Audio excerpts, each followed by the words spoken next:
તમે જોઈ રહ્યા છો ફટાફટ ગુજરાતી સમાચાર તાજા ત્વરિત અને સચોટ સમાચારો માટે અત્યારથી જ અમારી ચેનલને સબસ્ક્રાઇબ કરો અને બેલ આઇકન દબાવો જેથી કોઈપણ મહત્વના સમાચાર તમારાથી છૂટી ન જાય। તો ચાલો શરૂ કરીએ આજના મુખ્ય સમાચારો। ગુજરાતમાંથી વરસાદ જવાનું નામ નથી લઈ રહ્યો। અરબી સમુદ્રમાં સર્જાયેલા ડિપ્રેશનને કારણે હવામાન વિભાગે આગામી 5 દિવસ સુધી વરસાદની આગાહી કરી છે। છેલ્લા 24 કલાકમાં રાજ્યભરના 213 તાલુકાઓમાં વરસાદ પડ્યો છે। સૌથી વધુ વરસાદ ભાવનગરના મહુવામાં 3.19 ઇંચ નોંધાયો છે, જ્યારે તળાજા અને હાંસોટમાં પણ સારો વરસાદ પડ્યો છે।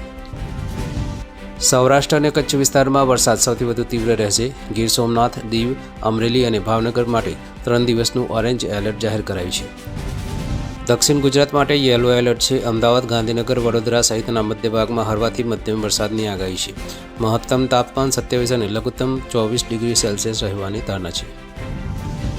સંભવિત ગંભીર હવામાન અને ભારે પવન ફૂંકાવાની શક્યતાને ધ્યાનમાં રાખીને માછીમારોને આગામી 5 દિવસ સુધી દરિયામાં ન જવાની કડક સલાહ આપવામાં આવી છે। બંગાળની ખાડીમાં સાયક્લોન મોન્થા શાંત થયા બાદ હવે નવું પશ્ચિમી વિક્ષેપ સક્રિય થઈ રહ્યું છે, જેના કારણે 3 નવેમ્બરથી ઉત્તર ભારત સહિત દેશના 13 રાજ્યોમાં વરસાદની શક્યતા છે। ગુજરાતમાં 1 નવેમ્બરના રોજ અમરેલી, ભાવનગર, ભરૂચ અને સુરતમાં ભારે વરસાદની આગાહી છે।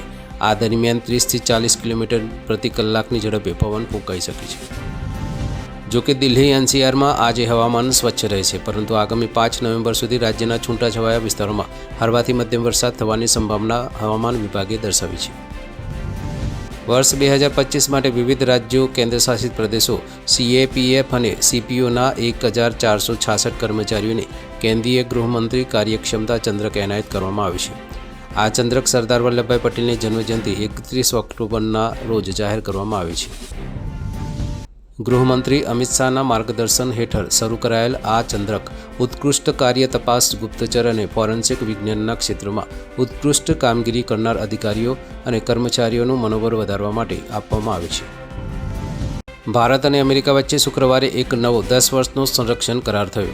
ભારતના સંરક્ષણ મંત્રી રાજનાથસિંહ અને અમેરિકાના સંરક્ષણ મંત્રી પીટ હેગસેથે કુઆલાલંપુર ખાતેની બેઠકમાં આ કરાર પર હસ્તાક્ષર કર્યા હતા। અમેરિકી સંરક્ષણ મંત્રી પીટ હેગસેથે જણાવ્યું કે આ કરાર પ્રાદેશિક સ્થિરતા અને સુરક્ષા માટે ખૂબ જ મહત્વપૂર્ણ છે। તે બંને દેશો વચ્ચે સૈન્ય સહયોગ, માહિતી વહેંચણી અને તકનીકી ભાગીદારીને મજબૂત બનાવશે।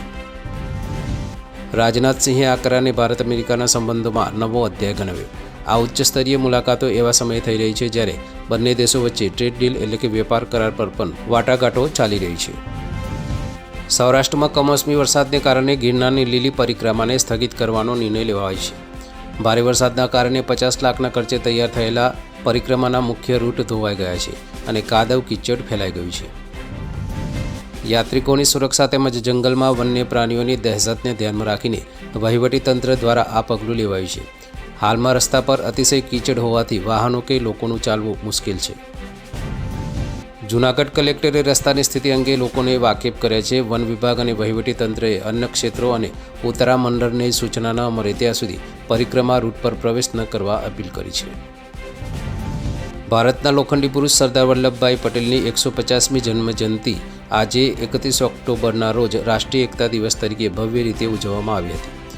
પ્રધાનમંત્રી નરેન્દ્ર મોદીએ ગુજરાતના એકતા નગર ખાતે સ્ટેચ્યુ ઓફ યુનિટીને પુષ્પાંજલિ અર્પણ કરી હતી અને લોકોને એકતાના શપથ લેવડાવ્યા હતા। પીએમ મોદીએ સરદાર પટેલને શ્રદ્ધાંજલિ આપતા કહ્યું કે પટેલે 550થી વધુ રજવાડાઓને એક કરીને મજબૂત રાષ્ટ્રનો પાયો નાખ્યો હતો।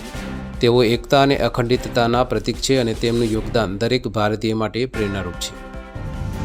એકતાનગર ખાતે પ્રજાસત્તાક દિવસની જેમ જ એક વિશિષ્ટ મૂવિંગ પરેડનું આયોજન થયું, જેમાં બીએસએફ, સીઆરપીએફ સહિત 16 કન્ટિજન્ટ સહભાગી થયા। હરિયાણામાં પણ મુખ્યમંત્રી સૈનીએ રન ફોર યુનિટીને લીલી ઝંડી આપી। આકાશમાં સૂર્યકિરણનું અદ્ભુત શૌર્ય પ્રદર્શન અને બીએસએફના ડોગ બ્રિગેડના કરતબો શો સ્ટોપર રહ્યા।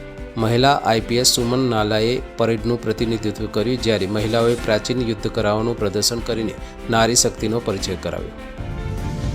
પીએમ મોદીએ કહ્યું કે સરદાર સાહેબના નિધન પછીની સરકારોમાં રાષ્ટ્રની સાર્વભૌમત્વ પ્રત્યે ગંભીરતાનો અભાવ હતો। તેમણે કહ્યું કે કોંગ્રેસની ભૂલના કારણે કાશ્મીરનો એક ભાગ પાકિસ્તાનમાં ગયો। હવે કાશ્મીરે કલમ 370ના બંધનો તોડ્યા છે। વડાપ્રધાન મોદીએ ઘૂસણખોરોને આંતરિક સુરક્ષા માટે ખતરો ગણાવ્યો. અંતે તેમણે દરેક નાગરિકને રાષ્ટ્રીય એકતાને નબળી પાડતી બાબતોથી દૂર રહેવાની અને ઇતિહાસ રચવા માટે સખત મહેનત કરવાની અપીલ કરી. મધ્યપ્રદેશના બડવાની જિલ્લામાં નર્મદા પરિક્રમા માટે જતી એક બસ ખેતિયા પાટી માર્ગ પર અકસ્માતનો શિકાર બની. આગ દુર્ઘટનામાં એક મહિલાનું મોત થયું છે, જ્યારે 55 જેટલા શ્રદ્ધાળુઓ ઘાયલ થયા છે. ઘાટ વિસ્તારમાં બસનું નિયંત્રણ બગડતા તે પલટી ગઈ હતી. ગ્રામીણો અને પોલીસની ટીમે તાત્કાલિક બચાવ કામગીરી શરૂ કરી હતી. મુખ્યમંત્રીએ આ ઘટના પર શોક વ્યક્ત કર્યો છે અને ઘાયલોને હોસ્પિટલમાં દાખલ કરાયા છે. અમદાવાદના ઓઢવ સ્મશાન ગૃહમાં હૃદયદ્રાવક ઘટના સામે આવી છે, જ્યાં ભીના લાકડાના ભાવે એક મૃતદેહના અંતિમ સંસ્કાર માટે ટાયર અને ગોદડાનો ઉપયોગ કરવો પડ્યો. લાકડા ભીના હોવાથી તે સળગ્યા નહોતા. મૃતકના પરિવારે પોતાના ખર્ચે 8,000 રૂપિયાના ઘી અને તલ લાવીને અંતિમ વિધિ કરી. આ ગેરવ્યવસ્થાને લઈને લોકોમાં ભારે રોષ છે અને એએમસી અમદાવાદ મ્યુનિસિપલ કોર્પોરેશન દ્વારા કોન્ટ્રાક્ટર વિરુદ્ધ કાર્યવાહીના આદેશ આપવામાં આવે છે. ઉત્તરાખંડના દેહરાદૂન જિલ્લાની 2 ગામની પંચાયતે લગ્નમાં દેખાદેખી અને આર્થિક તણાવ ઘટાડવા ક્રાંતિકારી નિર્ણય લીધો છે. નવા નિયમ મુજબ હવે લગ્ન પ્રસંગોમાં મહિલાઓ સોનાના ફક્ત 3 દાગીના, નાકની ચૂની, બુટ્ટી અને મંગળસૂત્ર જ પહેરી શકશે. ઉલ્લંઘન પર ₹50,000નો દંડ થશે. આ નિર્ણય આવકાર્ય છે. જોકે મહિલાઓએ સવાલ ઉઠાવ્યો છે કે નિયંત્રણો ફક્ત તેમના દાગીના પર જ કેમ? તેમને પુરુષોના બ્રાન્ડેડ દારૂ અને અન્ય વૈભવી ખર્ચ પર પણ રોક લગાવવાની માંગ કરી છે. પંચાયતે મહિલાઓની દલીલને વ્યાજબી ગણીને આ અંગે પણ વિચારણા કરવાની ખાતરી આપી છે. પશ્ચિમ રેલવેએ દિવાળી અને છઠ પૂજાના તહેવારોમાં મુસાફરોની સુવિધા માટે 10 થી 27 ઓક્ટોબર દરમિયાન કુલ 262 એક્સ્ટ્રા સ્પેશિયલ ટ્રેનોનું સંચાલન કર્યું હતું. આ સમયગાળામાં કુલ 4 લાખ પેસેન્જરોએ મુસાફરી કરી હતી. તહેવારોના દશેરા દરમિયાન ચલાવેલી આ વધારાની ટ્રીપ્સને કારણે પશ્ચિમ રેલવે વિભાગને આ વર્ષે આશરે ₹42 કરોડ 5 લાખ જેટલી નોંધપાત્ર આવક થઈ છે.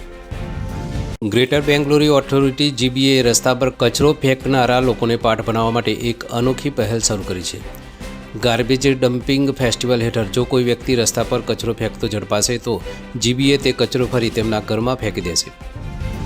Bengaluru solid waste management limited BSWML એ જણાવ્યું કે CCTV કેમેરા દ્વારા આવા લોકો પર નજર રાખવામાં આવી રહી છે. કચરો પરત કરવા ઉપરાંત કાયદાનું ઉલ્લંઘન કરનાર વ્યક્તિને ₹2,000નો દંડ પણ ફટકારવામાં આવશે. ચીને ભારતની અમુક કંપનીઓને દુર્લભ ખનિજ મેગ્નેટની આયાત માટે લાયસન્સ આપ્યા છે. આ ખનિજો ઇલેક્ટ્રિક વાહનો અને બેટરી સ્ટોરેજ માટે મહત્વપૂર્ણ છે. વૈશ્વિક દુર્લભ ખનિજ ઉત્પાદનમાં ચીનનો હિસ્સો આશરે 70% છે. વિદેશ મંત્રાલયના પ્રવક્તા રણધીર જયસ્વાલે જણાવ્યું કે આ પગલું ભારત-ચીન વચ્ચેના સંબંધોને વધુ શ્રેષ્ઠ બનાવવાની વ્યાપક પહેલના ભાગરૂપે લેવાયું છે. લાયસન્સથી ભારતને આ સંસાધનોનો વધુ વિશ્વસનીય પુરવઠો પ્રાપ્ત થશે, જે ઇન્ડસ્ટ્રીને ફાયદો કરાવશે. નોંધનીય છે કે ગયા વર્ષે ચીને ભારત સહિતના દેશોમાં ખાતર અને ખનિજ નિકાસ પર પ્રતિબંધો લાદ્યા હતા. વધુમાં ચીને તાજેતરમાં બેટરી ઉત્પાદન સંબંધિત ટેકનોલોજીની નિકાસ પર નવી મર્યાદાઓ લાદીને સપ્લાય ચેન પર પોતાનું નિયંત્રણ મજબૂત કર્યું છે. ભારતીય કંપનીઓને લાયસન્સ આપવાનો આ નિર્ણય બંને દેશો વચ્ચેના વેપાર સંબંધોમાં સુધારો થવાનો સંકેત છે. આ વિકાસ કૈલાસ માનસરોવર યાત્રા ફરી શરૂ કરવા સહિતના રાજદ્વારી સંબંધો પુનઃસ્થાપિત કરવાના પગલાં વચ્ચે થયો છે. ICC મહિલા વર્લ્ડ કપ 2025ની સેમીફાઇનલમાં ભારતીય ટીમે ઓસ્ટ્રેલિયાનો વિજય રથ રોકીને ફાઇનલમાં પ્રવેશ કર્યો છે. ભારતની જીતની હીરો જેમિમા રોડ્રિગ્સ રહી, જેને 134 બોલમાં 127 રનની ધમાકેદાર સદી ફટકારી. ભારતે 339 રનનો લક્ષ્યાંક પાર કરીને 5 વિકેટે મેચ જીતી લીધી. મહત્વપૂર્ણ મેચ જીત્યા બાદ જેમિમા રોડ્રિગ્સ મેદાન પર જ ધ્રુસકે રડી પડી હતી અને તેને પોતાના માતા પિતાનો આભાર માન્યો.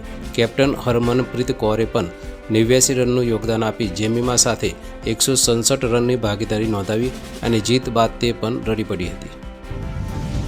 પાકિસ્તાન સાથેની પશ્ચિમી સરહદો પર ભારતીય સેનાની 3 પાંખોનો સંયુક્ત મહાયુદ્ધ અભ્યાસ ત્રિશુલ શરૂ થઈ ગયો છે. 10 નવેમ્બર સુધી ચાલનારા અભ્યાસમાં રાફેલ, સુખોઈ, બ્રહ્મોસ અને યુદ્ધ ટેન્ક સહિત 3 સેનાના 25,000થી વધુ જવાનો ભાગ લઈ રહ્યા છે. રાજસ્થાન અને ગુજરાતના સરહદી વિસ્તારોમાં યોજાઈ રહેલો આ અભ્યાસ પાકિસ્તાને સ્પષ્ટ ચેતવણી છે. આ અભ્યાસનો મુખ્ય ઉદ્દેશ્ય મલ્ટી ડોમેન વોરફેરમાં યુદ્ધ ક્ષમતાનું પરીક્ષણ કરવાનો અને સુરક્ષા માટે દરેક પડકારનો સામનો કરવા સજ્જ રહેવાનું છે. સંરક્ષણ મંત્રી રાજનાથસિંહે કચ્છના સરક્રીક વિસ્તારમાં પણ વિશેષ ફોકસ કરવા જણાવ્યું છે. બ્રિટનના કિંગ્સ ચાર્લ્સે તેમના નાના ભાઈ સ્વર્ગસ્થ રાણી એલિઝાબેથના પુત્ર પ્રિન્સ એન્ડ્રયુ પાસેથી રાજકુમારનો બિરુદ છીનવી લીધું છે અને તેમને વિન્ડસરના ઘરમાંથી હાંકી કાઢ્યા છે. આ નિર્ણય જેફરી એપ્સ્ટેઇન કૌભાંડ સાથેના તેમના જોડાણને કારણે લેવાયો છે.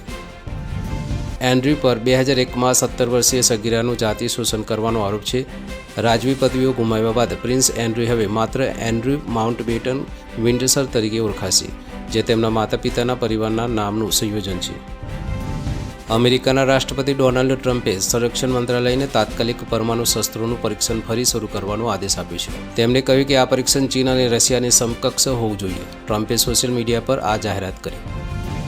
અમેરિકાએ છેલ્લે 1992માં પરમાણુ પરીક્ષણ કર્યું હતું. આ પરીક્ષણ એવા સમયે ફરી શરૂ કરવાની વાત થઈ છે જ્યારે અમેરિકાએ વ્યાપક પરમાણુ પરીક્ષણ પ્રતિબંધ સંધિ CTBT પર હસ્તાક્ષર કર્યા છે, જે ભૂગર્ભ પરીક્ષણ પર પ્રતિબંધ મૂકે છે.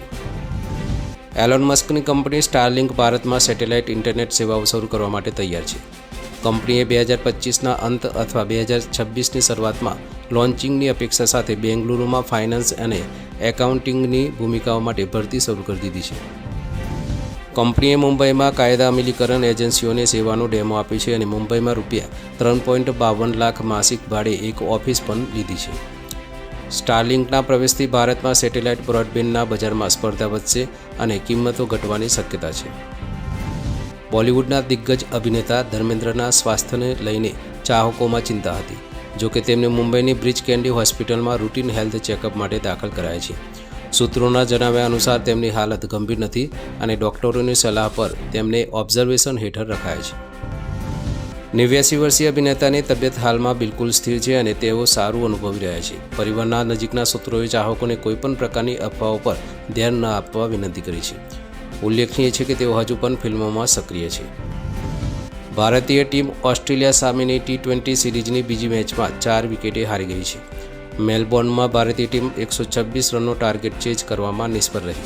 અભિષેક શર્માના 59 રન સિવાય ભારતીય ટીમની શરૂઆત ખરાબ રહી અને 9 બેટર્સ 10નો આંકડો પણ સ્પર્શી શક્યા નહીં. પરિણામે ટીમ 125 રનમાં જ ઓલ આઉટ થઈ ગઈ. ઓસ્ટ્રેલિયાએ આ લક્ષ્યાંક 13.2 ઓવરમાં 6 વિકેટે હાંસલ કરી સિરીઝમાં 1-0ની લીડ મેળવી લીધી છે. આ હાર સાથે જ ભારતની T20 ક્રિકેટમાં 10 મેચની વિનિંગ સ્ટ્રીક તૂટી ગઈ છે. સિરીઝની ત્રીજી મેચ હવે હોબાર્ટમાં 2 નવેમ્બરના રોજ રમાશે.